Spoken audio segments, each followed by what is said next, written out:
Entre 2019 et 2020, on a plus de 250% d'augmentation, donc c'est considérable. Et 2021 est encore pire, donc les 2 premiers mois sont terribles, notamment pour les PME.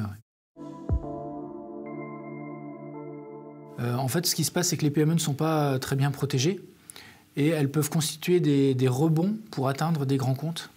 Donc finalement, avec les chaînes de sous-traitance, un attaquant peut cibler une PME et ensuite vouloir rebondir et atteindre un grand compte comme une banque, comme une entreprise industrielle. Les hackers vont s'intéresser au secteur industriel parce que finalement, quand on arrive à stopper la production d'une usine, derrière, il y a des pertes d'exploitation. Et du coup, le ratio entre le paiement d'une rançon et l'arrêt de l'activité peut favoriser le paiement d'une rançon, qui est moins cher que l'arrêt pendant 3 mois d'une activité dans une usine. Aujourd'hui, ce qui se passe par rapport aux données, il y a plusieurs choses. Une première chose, donc on va d'abord les exfiltrer pour les sortir du réseau et ensuite faire du chantage. Chantage à la publication de données sensibles ou bien chantage à la publication de données personnelles sur des gens. Et après, sur le réseau, les données vont être du coup chiffrées, donc rendues inaccessibles.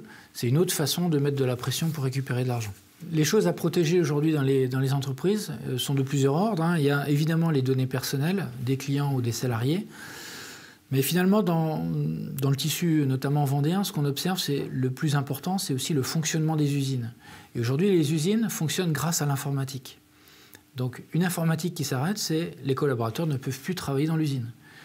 Et c'est finalement le plus critique parce qu'une usine qui ne fonctionne pas pendant 3 jours, pendant 5 jours, finalement, c'est tant de production en moins, c'est tant de dysfonctionnement pour l'ensemble de l'entreprise. Dans beaucoup de cas, ce sont via des emails. Dans d'autres cas, c'est via des failles dans des serveurs qui sont exposés. Dans d'autres cas, quand ce sont des attaques ciblées, là, pour le coup, ça peut venir de différents vecteurs, pas simplement des mails.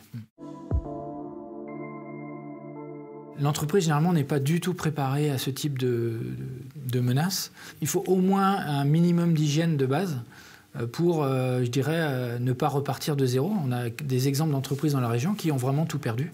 Donc elles sont reparties de zéro, 25 ans d'archives de données, 25 ans de savoir-faire a disparu.